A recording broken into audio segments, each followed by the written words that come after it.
The purpose of this video is to disable dynamic MOTD and prevent it from fetching information from Canonical. So why would you want to do this? Well, if it's enabled, every time message of the day fires off, it goes to Canonical to fetch information, and it comes back with that information. Every time it's doing that, it is sending messages to Canonical, which is messages going outside of your company, meaning outside of your infrastructure. If there were any kind of penetration tester or anyone trying to exploit your infrastructure who is really good and closely monitoring your network, they might be able to see those messages firing off, and it just might be able to give them a hint of what time people are logging into what servers, and that's just information that you may or may not want exposed. So you may have been tasked with this job, or maybe you haven't been tasked with this job, but you're interested in implementing this in your own network with approval from your senior architect, of course. So here we're going to be doing a guide on how to disable dynamic MOTD. This doesn't really, I don't think this has any kind of impact that's negative. I personally have implemented this in my workplace in several companies, and it's never broken anything. So I think it's pretty safe, but just run it by your senior architect if you're ever going to make changes. So anyways, the first thing we're going to do is disable dynamic MOTD updating. So actually, before we even get started, let's just cd to our home directory. And we're just going to make a little list here. And this is Vim, so that means things work. Okay, cool. Overview. We're going to disable dynamic MOTD updating. We're going to disable displaying of MOTD at login. And we're going to restart SSH session to ensure MOTD is no MOTD is shown. So with this on the side here, let's go ahead and disable dynamic MOTD from updating. So for that, we're going to do sudo systemctl disable -now MOTD -news.timer. Alright, so it's -- now.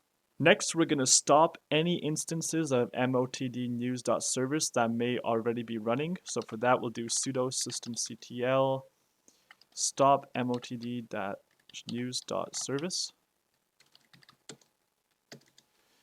And then we're going to disable the displaying of MOTD at login. So for this, I'm just going to close this tab.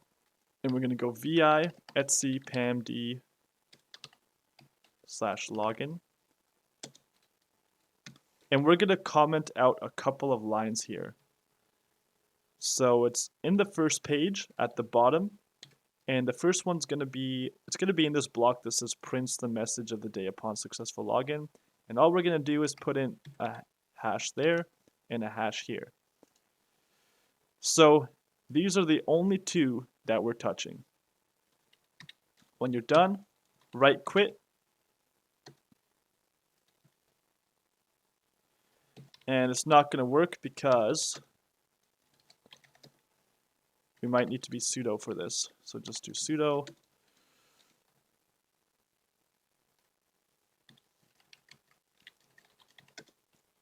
There you go. The next one, we're going to do sudo vi etc and pam.d. Instead of login, we're going to do sshd. And that's not the right one. So, all right, interesting. So I don't have SSHD. If you do have SSHD, then you're going to have these two lines. It's going to be somewhere probably in the first page again, and you're just going to hash them out. I unfortunately don't have it right now. It might be like a corporate thing, and I'm just using like my personal VM, so I don't know. But anyways, so if you have SSHD, just make note of that and make sure those two lines are commented out. Next, we're gonna disable and stop the timer regulating MOTD news service. So we'll do systemctl disable now MOTD news timer.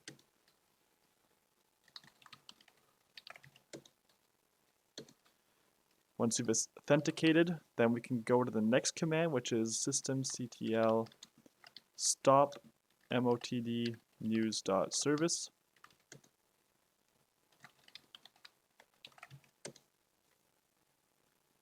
This might be a good time to check for some updates in your system and then do a restart. So we'll do a sudo apt-get update, then we'll do a sudo apt-get upgrade. Alright, so looks like I've got a Docker daemon on this machine. If you have Docker running on the machine that you're upgrading, you probably shouldn't upgrade that machine because you might break everything. This is just a virtual machine, so I'm just going to do yes. This is my own environment. This is nothing production related, so I don't have any risk of breaking anything, and let's just see what happens. So that took about 10 minutes, but I just skipped forward. Let's just do reboot.